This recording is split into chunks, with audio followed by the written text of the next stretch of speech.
Over 100 merchant sheds to ashes, with goods worth thousands of cedis destroyed. Also this afternoon, hundreds of displaced victims of the communal violence in Sola-Tuna Kalba district of the Savannah region continue to flee their homes amidst food safety and security concerns.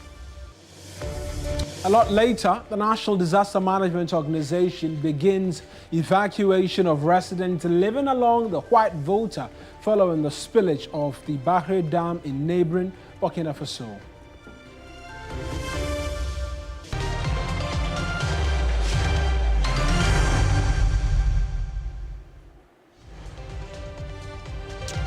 Wednesday, the 27th of August. I am Kamenia Mano. This is News Central. And I am Mawina Igbeta. The bulletin starts right now.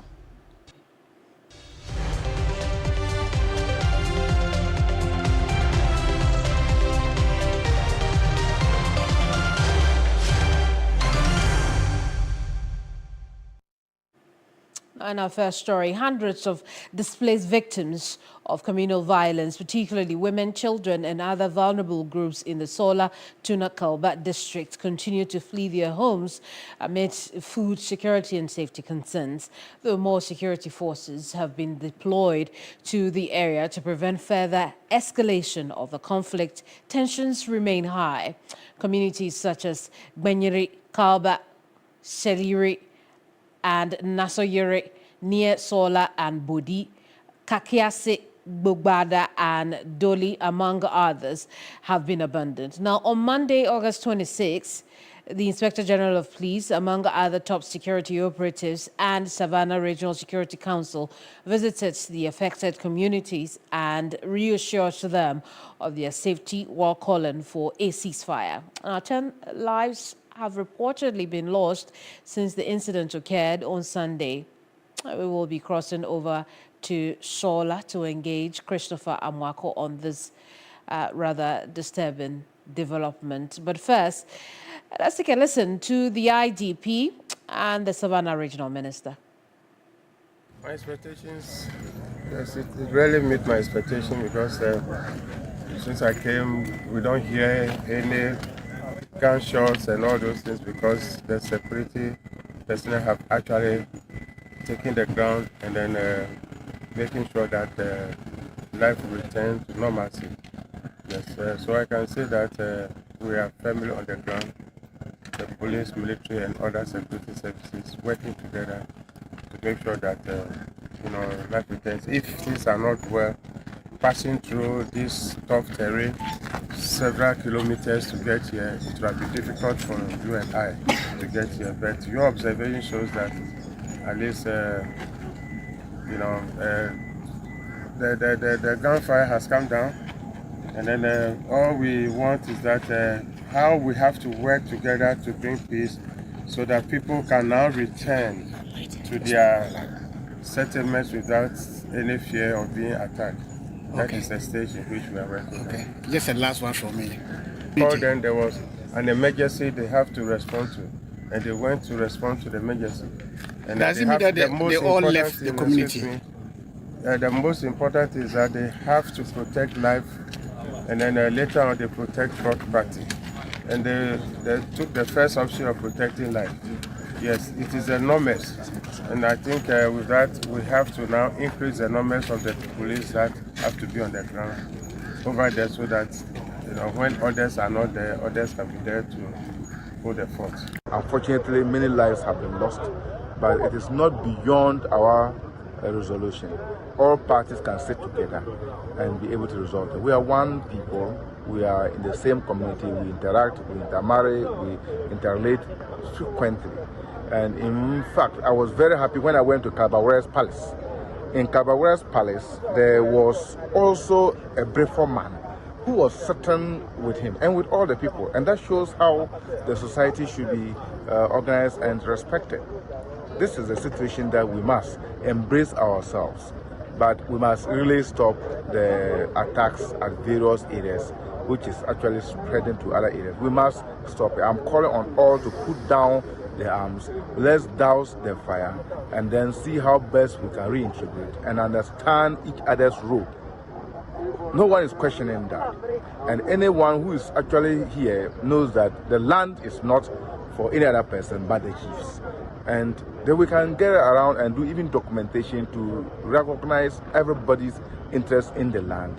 And the allodial interest should always be held by the Igbonwa and his paramount chiefs and subjects. This is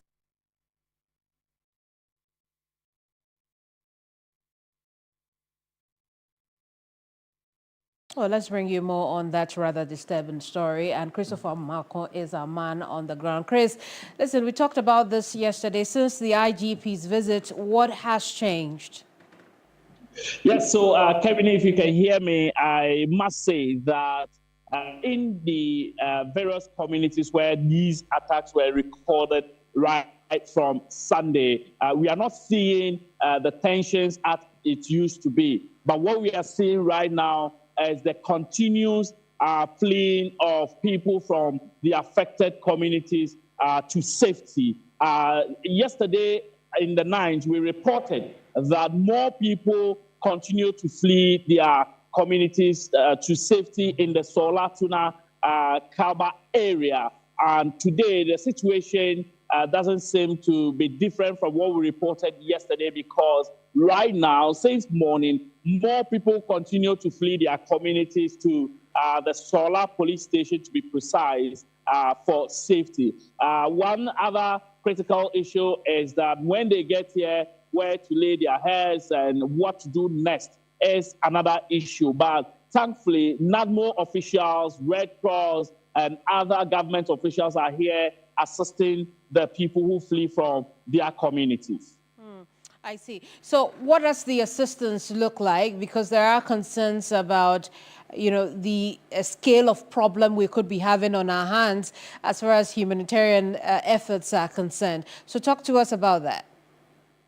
Yes, so Kabini, since yesterday, the gender minister has authorized the Ghana School Feeding Program Coordinator in the Savannah region to ensure that they provide some food supplies to the affected victims. And so since yesterday in the night, they have been supplying this food. I'm told that the gender minister herself is on her way to the grounds to ascertain first-hand information about what is happening and how they can quickly mobilize more resources to come in. The member of parliament has also been doing his bit. The district chief executive has equally, through the assembly, been providing some food items to the displaced victims. But, Kemini, one thing is that the food is not enough to do for the numbers of people who are here seeking refuge. Let's take a listen to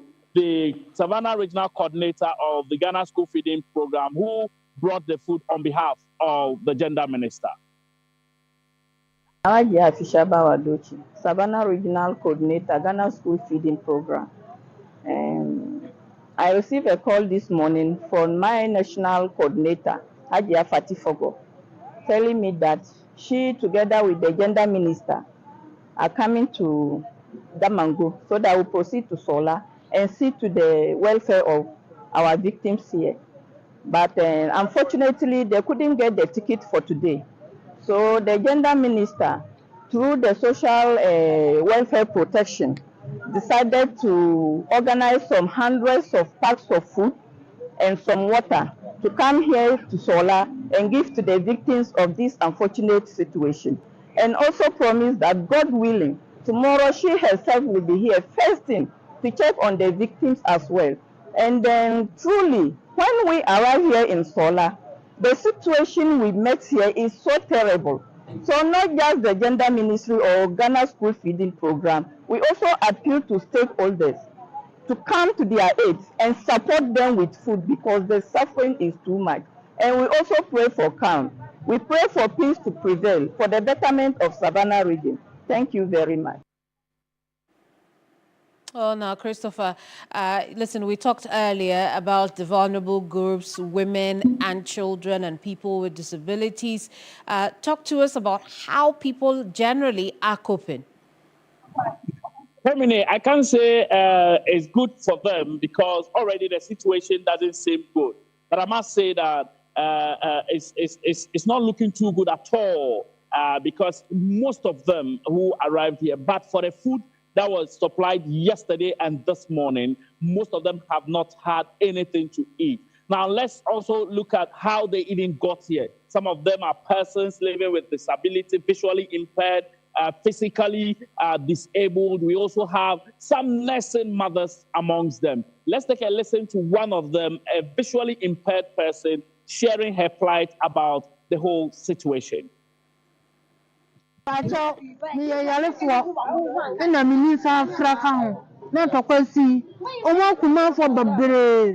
Jana mi jona ko tanu na mi to sana obi so mi mu bedu ha mi hu nya mi ye sisi mi ti wo mi hu ba bia mi ti ho mi hu ba bia ante mi pa chaw ye be ya na mo bo na mi so na mi ye yi mi ti mi hu kakra na obedu ha no where did say na brabo na mi bedu ha mi didi e fe na mo di koko ba kura mo nya ma mi di o ba da men mi ba ndu anajo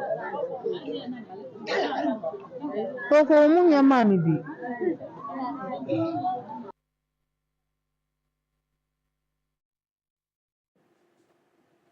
Oh, sounds very tough there. But Christopher, listen, the woman talks about how she had not been fed. What do you know about the structure in place in terms of, the sharing of humanitarian relief? Well, my understanding, we lost Christopher over the line. We'll continue to follow the story and bring you more in subsequent broadcasts.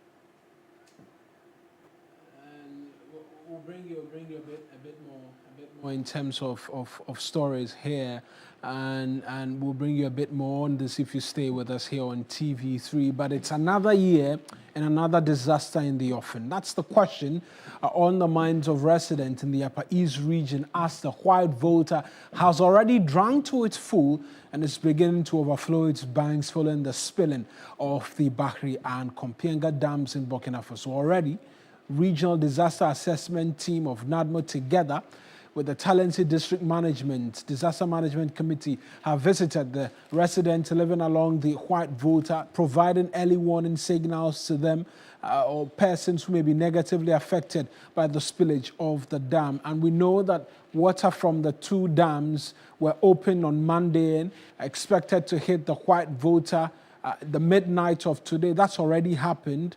And now there are fears of even greater havoc this year. Let's connect right now with Tanku, who is joining us. It's my colleague, our East Regional Correspondent, who's joining us via phone right now. Tanku Rabiu. Rabiu, yesterday you mentioned that the waters will start to hit. We've got that confirmation. How is it right now in terms of the effects on residents living along the white volta? Yes, thank you very much, Martin. Yes, it is expected to hit the white water midnight, but there's an increase already in the white water since last 9 days. So it's already on the high, and probably the water from the Bagre dam will hit the white water. It is depending on the volume and speed, because it is a controlled spillage, and that is why all the six flat gates at the Bagre dam were not open at once to pave way for residents and farmers to relocate. As I speak, to farms along these stretches have begun to submerge. The residents and their livestock have been evacuated and moved to higher grounds for safety.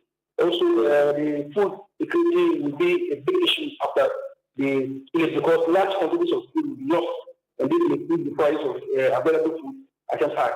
And then what is also happening is that NADMO has activated the Operation Standard Board in Walwale as part of rescue and flood management system mapping. Let's hear from NADMO, because we know you've been speaking to them. Let's hear from the regional director who's been speaking to you first off. Then we'll come to the residents and really what the dangers are for them, the farmers as well. Let's listen to the NADMO reps from the region. We are here at Nungu this afternoon to sensitize farmers, communities along the white volta, following information that spillage will be done on the 25th of this month.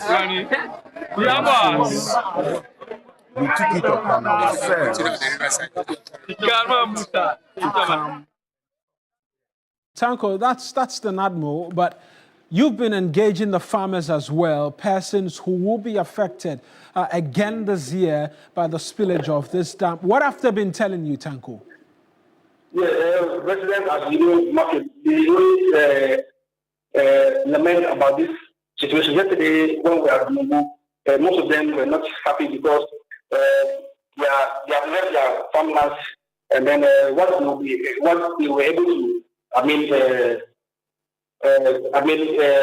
harvested were too very low. So they are not happy because large part of their homes are still there. And then after I speak to you, the water began to enter through the farm. So most of them are saying that if the problem of Purpose Dam can be, constructed as soon as possible, they'll be happy because annually this is happening, and then it's worrying. And then also we also had William Brixton saying that the Northern Caucus is going to establish own dams as an alternative measure. As they wait for the construction of the dam. So they are waiting for that initiative to happen in order to, for them to save, their crops. Let's hear from that farmer as well, who Tanko's been engaging.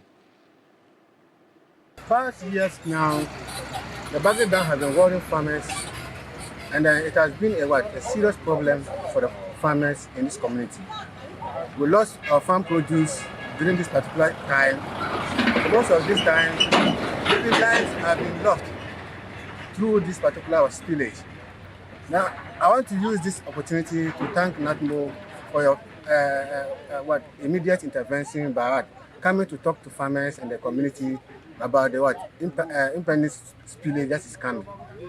I want to use this opportunity to also thank every officer, officers that leave their busy schedules to come and talk to us. This particular moment, I also use this particular time to appeal to all farmers and people in the community that they should just stand on this particular advice and heed to what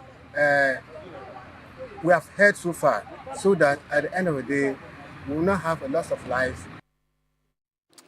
And that's one of the farmers. Tanko, thank you very much for those updates, and I'm sure this is not the last we're hearing of this, but we know that local authorities as well have been speaking. Let's hear from the DC for the area, as well as an assembly member who've as well been speaking to interventions being put in place to ensure this time around, hopefully, there isn't that much of a damage.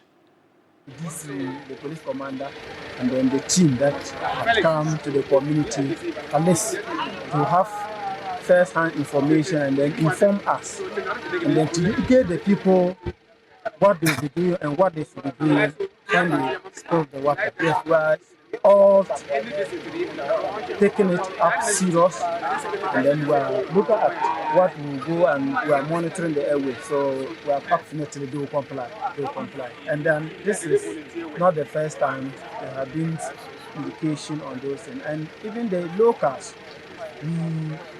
When it gets to this time, we're always actually taking things very serious, and then we are on watch out, our children, our women, and then we shouldn't be crossing the river. So we appreciate and we thank. Yeah, so far, I think today what I'm seeing here on the water, the level has gone down. So maybe we are waiting to see whether by midnight there will be more water coming in. So I was here on Sunday in the afternoon, and what I saw, I've gone down there to look at the measurement. And even this officer, I look at what's happening here. The water level has actually gone down from what I saw on last Sunday. Oh yeah, for that one, I can say for Finalizing, we are up to the game. Because as I stated, when I heard that, initially it was supposed to be Wednesday tomorrow that they would spill the water. But later on, the information came back and said Monday yesterday.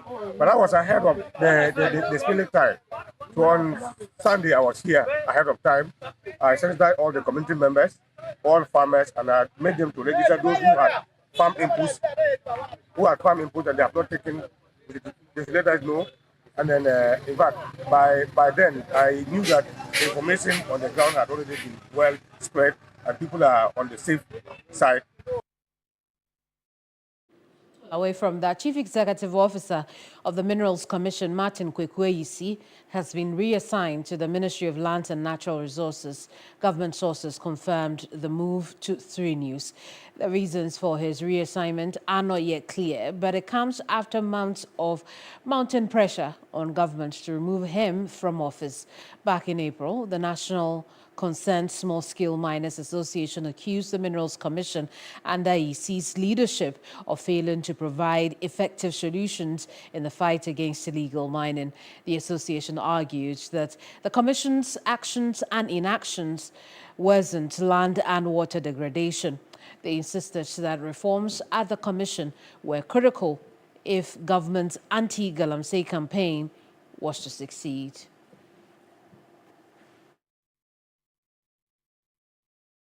Well, let's have a chat on the back of this. We're now joined by President of the National Concerned Small-Scale Miners Association, Michael Kwejo-Prepra. Good afternoon, Michael. Now, government appears to have finally yielded to the demands that you have made some time ago. How does this assignment come to you? Good news, I suppose. First of all, let me extend my greetings to your viewers. It's a refreshing news. And as a matter of fact, we thank His Excellency, the President of this Republic. You know, AEC was at the Minerals Commission before he resigned, and later, when the previous government came into power, he was part of the transitional board that sought to transit from the previous government, that was the present government, to make sure that they streamline the activities of the Minerals Commission. He became the deputy CEO of the Minerals Commission, and later became the CEO of the Minerals Commission. We've been talking about Galamsey problem and how best we can easily resolve or streamline these activities that has been faced us as a country. By the past 8 years, we can attest to the fact that no new ideas was brought forth to make sure that at least we can salvage the problems that has been faced us as a country. So we were calling on His Excellency John Dramani Mahama to bring people with better expertise, with new ideas, so that at least this Galamsey thing can be reduced to its minimal distraction. So I think that is the reason why we were pressing on government. And today, we, that has happened for you, right? But from the Minerals Commission to the Lands and Natural Resources Commission, what difference does that make for you as far as the... Yes, we were surprised he's been reassigned, in a sense that he's not a public worker, and as a matter of fact, he was being appointed. And we don't see any new ideas that he can bring forth in trying to solve this problem. But we will leave it for another day. But what we are saying is... should he have been fired instead? He should be sacked, because for the past 8 years, now we are still talking about Galamsey. Now the problem has compounded when he became the CEO of Minerals Commission. He couldn't bring about new strategies to try and resolve this problem. The bureaucracy involved in even acquiring the licenses under his watch, he couldn't do anything better to salvage the issue. If you remember, government brought about this community mining that failed woefully. That was his idea. If you remember, when government initiated the gold for oil, that was his idea. It failed woefully. Remember when the lithium agreement came into existence? He was so much in defense of the previous government. Yes, so the country was against the agreement we had with the company. So we are calling, or we were in a view that at least he has leave this war coming. As a matter of fact, you should have been kicked long time ago. But we will give we will thank government for what is done now, and we are expecting a new person who has expertise in that field to man that. But let's talk about those expectations of the next CEO, right? what qualities do you look out for in that person? I think somebody who is a listening manager, somebody who is a team player, somebody who would listen to we the small scale miners, because everything that happens in this field, we are the first people who have those information, and at least he will cordially work with the association so that we can also help in solving this issue. Very well, we'll leave it here. Thank you so much for joining us this afternoon. We've just heard from the National Small Scale Miners Association of Ghana, Pepra there. Now let's speak to the Deputy Director of Arusha, Ghana, Daryl Bosso. Daryl, perhaps the same conversation goes through with you, but when you listen to Pepra says that, look, he should have been fired instead of reassigned to the Lands and Natural Resources Ministry. Your thoughts on that? Thank you very much and good afternoon to you. I think, yes, we have for a long time been asking for the removal of the Chief Executive of the Minerals Commission. I mean, today the news is coming that he's been reassigned. I mean, it meets maybe our demands for him to remove from the Minerals Commission. But I guess, I mean, sending him to the ministry is also a way of tapping into other capacities that he has. We don't really understand. And it's been I would say, the practice of this government that when people are in position, they are not performing or they are not living up to expectation, instead of making sure that they are removed, they get them reassigned to other. I mean, the thing that public service they do all the time. So we can't really say why the man has been reassigned to the ministry. I see that he's still going to be able to pursue the agenda that he wants to see when it comes to the mineral sector, and it for me doesn't solve the problem. The fact is that what we need is that same person is not at the helm of the Minerals Commission, and we need somebody who can bring in some more changes, one that is also inclusive, participatory, and ensure that the process is also transparent. So it's good for us to hear that he's no longer in charge of the Minerals Commission. We are waiting to see who else is going to be appointed to be there. But as his reassignment, I cannot speak to that, and I don't know why they did that. So Daryl, as far as the fight against Galamsey is concerned, right, what does AEC's removal from the Minerals Commission mean for for the fight against unethical and illegal mining?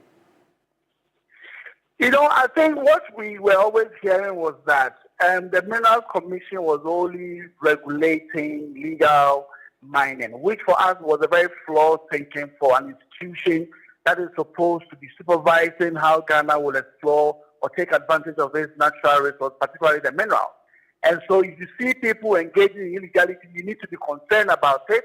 It shouldn't only be about those that are legal, because if people are going to exploit resources illegally, it's in a way going to affect your turnover for the minerals that you are supposed to superintend or supervise. So to a large extent, I think that removing him, we feel that he has also been in charge and superintendent of a lot of the irregularities within the system, the escalation in the issuance of minerals and mining licenses, covering many areas across the country without any safeguard. So for me, and seeing that there's going to be a new person in charge is very, very important. Let's see how this person also ensures. It's not a matter of the policy of the government and how the new person is going to execute that. So, while as long as he's still not in charge, we think that is good. It's been a call we've been making for a long time. So to see this coming, even though rather late in the month of the year, it feels very much welcome, and we are looking forward to the changes ahead. Let's talk about those changes, right? With the focus on ethical mining, what are the top 3 areas you want the new CEO to tackle? Yeah, I think there's issue about ethical mining. Will be always people have been saying they want to do responsible mining something. I mean, responsible mining starts with you making sure that the license you are giving is on merit and people are doing the right thing on site and there's enough supervision. Again, you need to clearly delineate areas that are sensitive, critical areas that doesn't have to be mined. So you need to have boundaries as a Minerals Commission. You cannot decide that because Ghana has a lot of gold, anywhere is open for mining. We need a system where you respect those boundaries and also respect integrated land use systems across the country. Then we should also ensure that the process is transparent and also accountable, and at the same time is inclusive, where communities are given opportunity to have a say in what is given out and not just sit in their community and then they be surprised by somebody coming with a mining permit, a mining lease, and say, I've been given a mining lease, I'm coming to mine. All of these things need to be checked going forward. And that's what we are looking forward to. And I think the current review of the minerals and mining policy as well as Act 703 should see all of these things articulated effectively. Daryl, we'll leave it here. I appreciate your time with us this afternoon. Daryl Bosu is with Arusha, Ghana. Let's move away from that. And a devastating fire swept through the Swami market on Tuesday night, reducing over 100 merchant sheds to ashes and destroying countless goods. The inferno has left traders facing immense losses, with their wares and livelihoods completely wiped out. Ibrahim Abubakar is at the scene right now. Let's connect with him for a bit more right now this afternoon. Ibrahim, talk to us. You've been there. You've seen the extent of devastation. What can you tell us? Well, Mauna, for now, I can tell you that the situation has been brought under total control, but we still have some of the fire victims who are trying to see whether they will be able to salvage some of their belongings, even though clearly you can see that everything has been burnt into ashes. In fact, the concern was that the fire service personnel came late, but when you look at when the incident is said to have happened around 10 p.m. and the time the fire service office received the distress call, you can see that there is a 1 hour gap. So possibly they were trying to see whether they can fight the fire by themselves, and eventually when they couldn't, they decided to call the fire service personnel. And by the time they got there, everything is gone. And even getting the access to the place was quite a huge challenge for them, and they couldn't penetrate further. But when they got, they had to do everything possible to ensure that it doesn't go beyond it. Over 100 shops, you can imagine the extent of damage. These are people who just restocked their shop. For some of them, just a week ago, they told me that they went for loan and restocked their shop, only to wake up this morning to see everything disappearing. So for now, they are just counting on government. We've seen the NADMO at the scene. The regional minister has also hinted that he will visit the scene.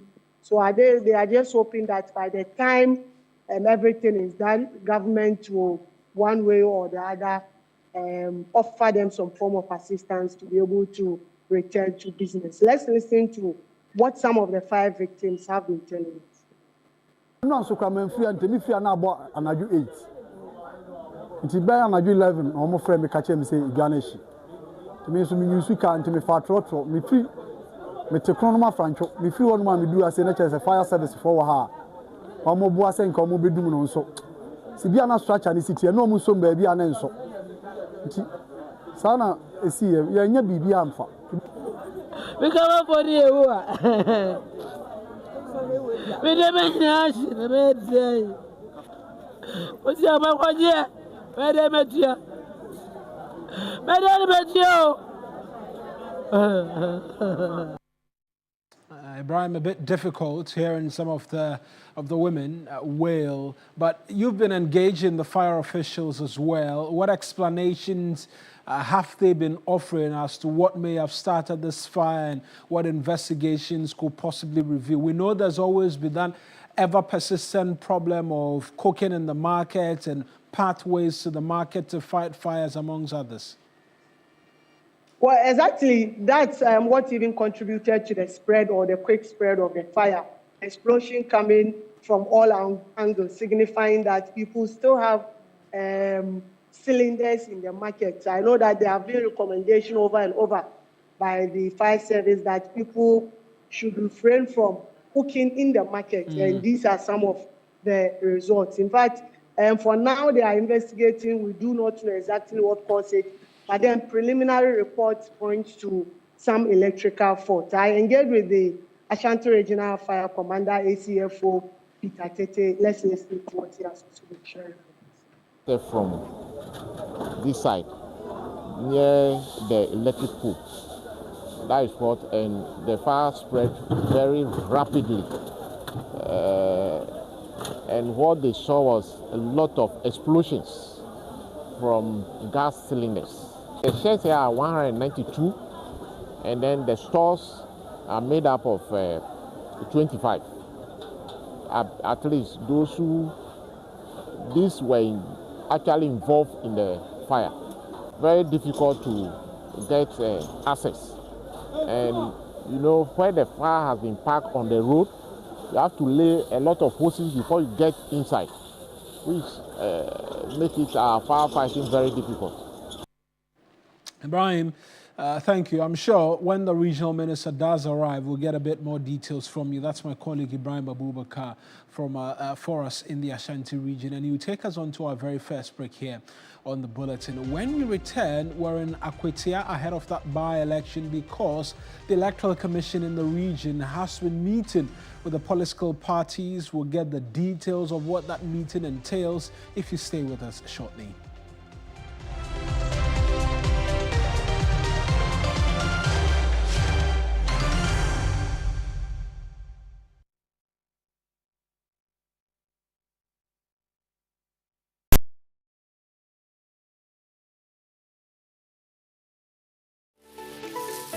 Why are more and more professionals choosing Flamingo paint? As an interior decorator, I aim for that beautiful, elegant look. Flamingo paint has great hiding ability to cover and transform old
As a by-election in Akwatia draws closer, the people there are asking for a change.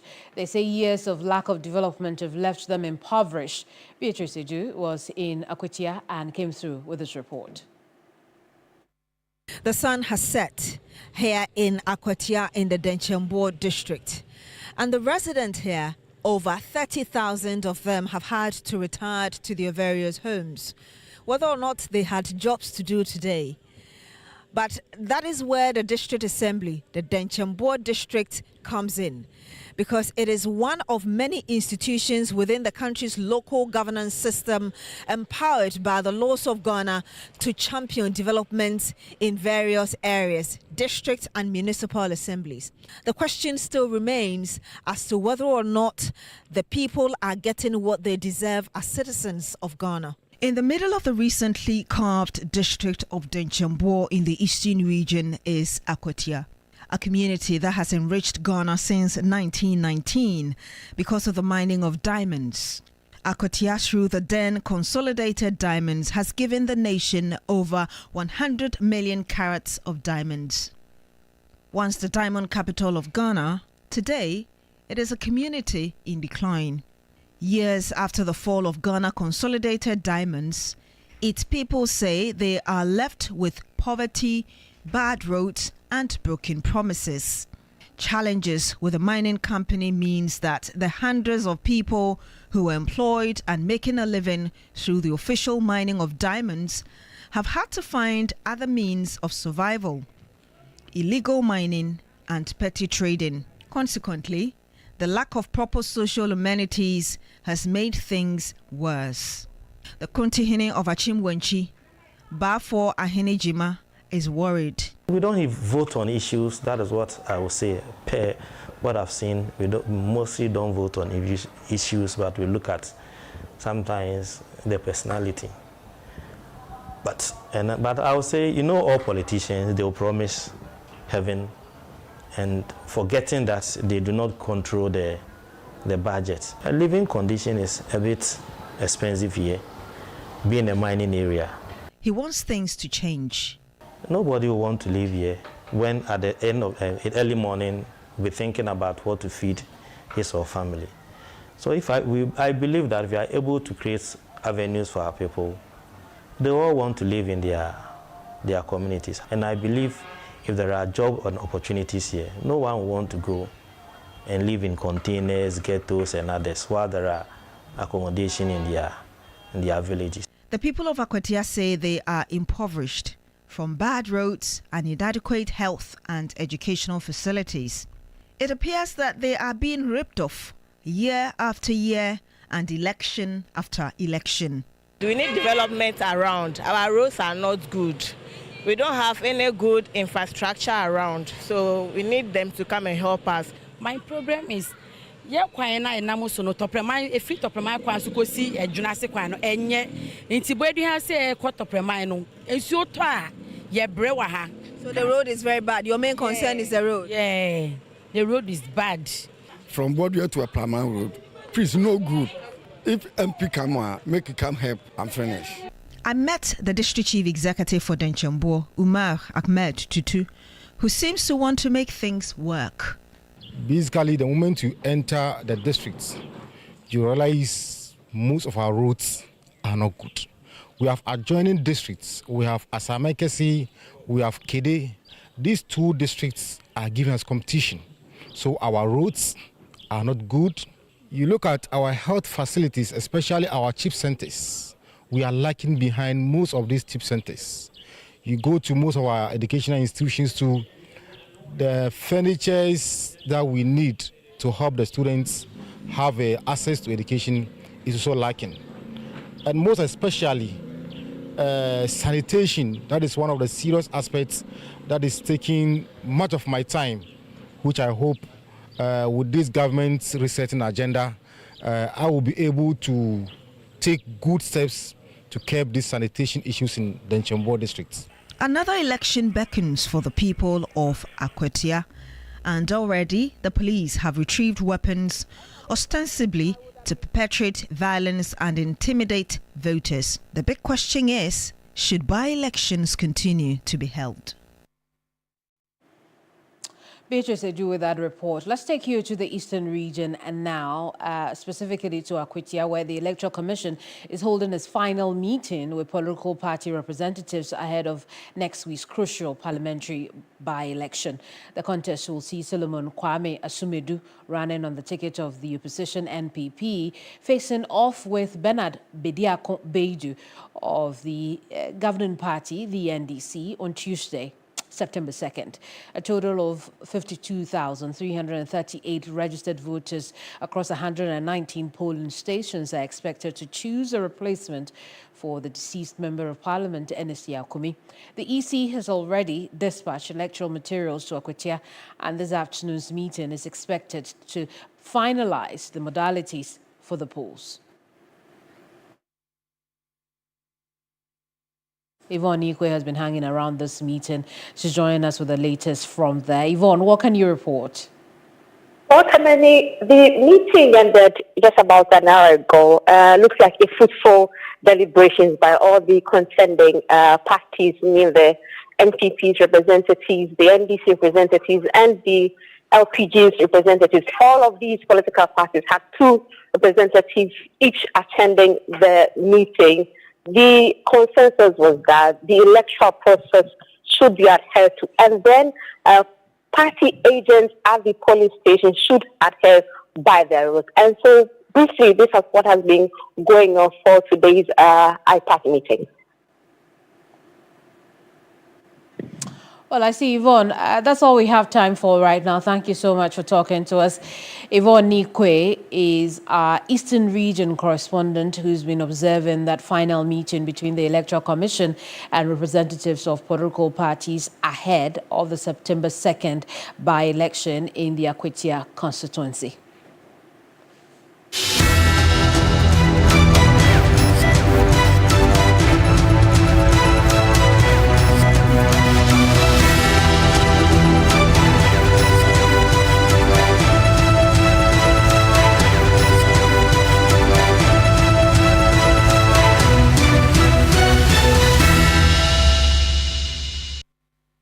Now, President of Singapore, Tharman Shanmugaratnam, has declared his confidence in the leadership of President John Mahama, describing his administration as being off to a strong start despite the challenges it inherited.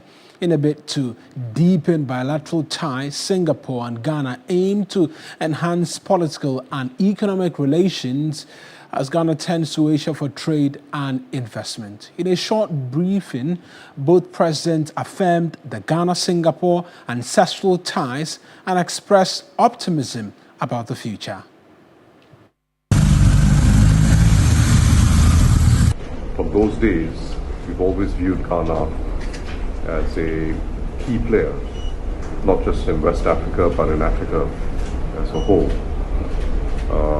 I know you've inherited a very difficult set of challenges, but you're off to a very strong start in repairing the situation and re-injecting confidence in Ghana, and we in Singapore, in whatever way we can, through our government agencies as well as our companies, will do what is useful to support you in your efforts. Thank you for your kind invitation to undertake this state visit. It's very important to us because, as you said, our values are shared.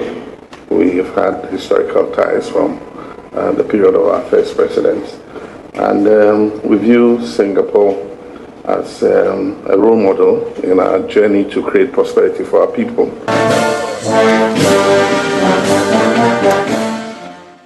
If you know the development story very well, there's always that comparison between Ghana and Singapore and the fact that we started together and now the story is very much different. But right now, let's bring you by the numbers.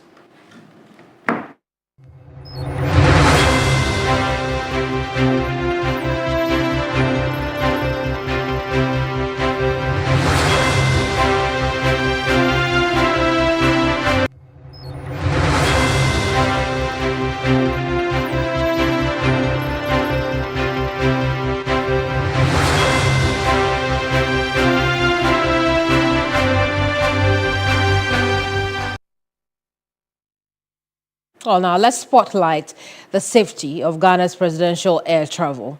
This comes in the wake of tragic helicopter crash that claimed the lives of 8 servicemen, 3 servicemen and 4 other politicians. A national loss that has brought fresh attention to how safely the country's leaders are transported. President John Dramani Mahama now finds himself relying on temporary measures. Ghana's official presidential jet, the Dassault Falcon 900 EX EASY, has been grounded in France for more than 4 months after engineers discovered extensive corrosion and engine damage. On his first international assignment since the state funeral, President Mahama flew commercial to Japan. Analysts say this sends the wrong signal to the international community and raises concerns about both safety and dignity of the presidency. Security analyst Professor Kwesi Yenen is calling for an end to the political tug of war over Ghana's presidential aircraft. Now, his message is direct. The conversation should no longer be about luxury or cost. It should be about national security, the credibility of the state, and above all, safety of the commander-in-chief. Traveling first class on somebody's jet is not secure enough. We know with modern technology and AI, the president can barely cough before that cough can be interpreted in different ways. So purely for the security aspect, okay, having a jet that is secure, where Ghanaian intelligence and security officials have swept the jet and the president can work. Let's not forget, it is still an office in the air. What a presidential jet does is that it is an expression of the identity, the dignity. Whoever buys that jet as a president will only sit in it super maximum 8 years or 4 years. Okay, so it belongs to us, the people of Ghana. So sometimes we need to move away from the pettiness of who is getting what, who is enjoying. Let's rather say, we will provide you with all the tools and instruments for you to work. Now, let's paint us a clear picture of the current state of Ghana's presidential jet, the Dassault, and just how serious the situation has become. Mawena will do just that. Mawena, what are we learning about the Dassault Falcon? Well, what we know is that that's the current presidential jet that we have, and that's what's stoking the conversation as to whether or not the time is ripe for us to begin to look at purchasing a new one. That conversation has started, but let's try and get a bit more in terms of the status of this jet. It cost us $37 million at the time it arrived. Purchase started at about 2008. It was embroiled in a lot of controversy, but the purchase started under President John Agyekum Kufuor, but it arrived in 2010. The capacity takes 12 individuals can be on board at the same time. It does 4,500 nautical miles. There's that concern as to the fact that it has to stop for refueling, amongst many other things. These are the current issues we're having with this particular jet. Reason why the president has had to go commercial in this recent round of trips, even as he's in Singapore and having bilateral conversations. There's been severe corrosion in all the fuel tanks. That's been, I think, what most people have recent memory of the late former defense minister is his commentary on this presidential jets. The engine fan blade has suffered some damage as well. There's been electrical and starter faults. Again, we know it's been grounded for some time, 4+ months in France as a result of this. But putting this into a bit more perspective for us as a country in terms of our love affair with presidential luxury travel, if we can call it that, we've seen that jets became a thing from the Nkrumah era. And what can we talk about Ghana? What can we say about Ghana without starting from our founder and our, I like to call him our leader in terms of the thought process and everything that he conveyed at the time. 1962, he bought the DH-125 jet in 62. Then we saw the Fokker F-28 by General Achampong in 76. So what, a little over 10 years. We're looking at 14 years between when we bought this and that. Just apologies for that if you're watching. And then we saw the Gulfstream come through as well before 2010 again, where we saw this. But in terms of comparisons and the eras or how long these jets served, we see again that between this and this was around 14 years. And then between this and this was in excess of 15 years actually. The Fokker F-28 before Rollins bought a new one. And then we saw the Gulfstream do roughly 10 years, that's 8 years before the conversation started. And then the Falcon 900EX came through as well. And so we've had 4 jets in total in our presidential fleet history. And now it's looking the more and more like we have to begin to find new ways to get a new one. But on the Falcon again, this is data that we're getting that repair works per what we initially got, and this is insider sources as to when the jet should have arrived. We should have been talking the end of this month. As to whether or not it can make that return the end of this month still remains largely to be seen. There hasn't been any update just as yet because everybody is trying to shy away from the conversation, even as a lot more analysts are knocking on the door that, look, what we have is a flying coffin amongst many other things. And so this is where we are at. Professor Kwesi Enin, he's made his thoughts known. There are a lot more aspects who we'll be hearing from shortly as we try and put a few things together for a report as to a big question, whether or not we should be getting a new presidential jet. Different perspective from an aviation expert as well. We've heard from the security expert, and then as well from civil society who are making the argument on maintenance culture, because they're asking questions why we're having all of these many faults on a presidential jet, something that carries the first executive of the land. And that's one of the many things that we'll continue to look at. And then also, we'll just remind ourselves that in the previous administration, these concerns of the president at the time, safety, was the reason that the Acropolis became a thing. Absolutely. In fact, there are reports. At some point, there was reported engine failure whilst the former president was aboard. And that, if you understand being aboard an airplane and you're told the engines have gone off and all of that, that could scare you a little bit. But by the way, all of this and more as well by the research desk here at TV3. But that's it for you by the way of By the Numbers.